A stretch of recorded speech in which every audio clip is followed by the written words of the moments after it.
former director of public prosecutions of Hong Kong. He joins me now from there. Thank you so much for talking with us. We just heard from our reporter there. They're expecting so many more people to arrive. On this, the 22nd anniversary of the handover to China from Britain, throngs of people are still in the streets. Is this a concern for the future of Hong Kong?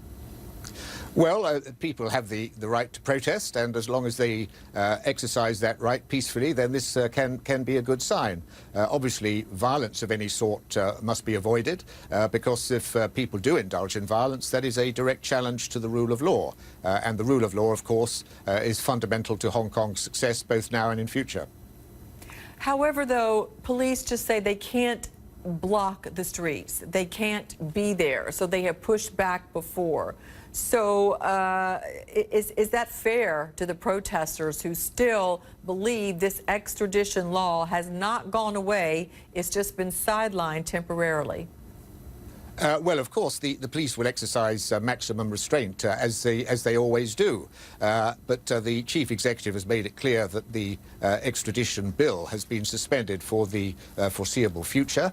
If it is going to come back in any shape or form, I hope that there will be far more consultation and far more thought will go into it. But it has to be clearly understood that Hong Kong does need an extradition law, which covers not only mainland China, but also Macau, also Taiwan, and also the 174 countries around the world with which there are currently no extradition arrangements. After all, Hong Kong is supposed to be Asia's world city, but it has now become China's criminal sanctuary. And I say that because, for example, we now know that there are over 300 criminal suspects from mainland China who have now sought refuge in Hong Kong. We know that the people convicted of criminal offences, bribery, money laundering in Macau, who've escaped their just deserts by coming to Hong Kong.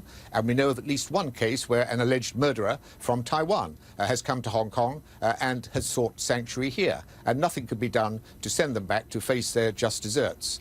And I firmly believe, I firmly believe the situation in which, for example, someone can commit a murder in Beijing, or, for example, commit a robbery in Shanghai, or kidnap a child in Harbin, and then come to Hong Kong and claim safe haven, is unacceptable, and something must be done to address this situation. Well, after all, Hong Kong has clear obligations to other places in terms of criminal justice, and these must be discharged. But why do people then, why do so many of these protesters believe that this will be something that will be unfair to them? They fear that a minor issue could have them extradited to China. Now, the people that are against the protesters would say they're misguided. They don't understand. If that's so, why isn't there more clarity? Well, perhaps the issue, as the chief executive has said, should be more clearly explained. But the fundamental point is this, that all that is being proposed in the extradition bill was the creation of a mechanism by which someone in an appropriate case can be sent back to another jurisdiction. And it by no means follows that that will happen. Let me give you one example. Even though the United Kingdom has an extradition treaty with Russia, in the last 17 years, Russia has requested 67 people be sent back, but 64 of those requests have been rejected. So there's a world of difference between having a mechanism in place to send someone back in an appropriate case and actually sending someone back.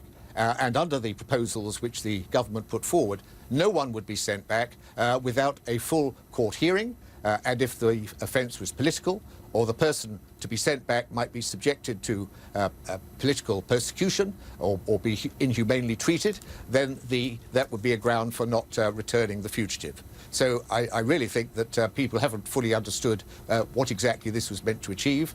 And indeed, many of the people on the protests are actually protesting about other things. For example, about the lack of a good job, the inability to afford the housing that they desire. So there are a multitude of reasons for people protesting. One person even said he was going because he was concerned about his religion.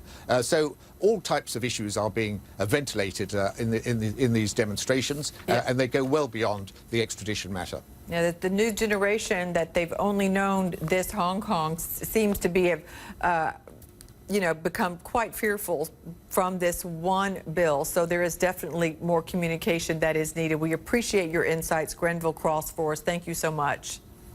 Thank you very much.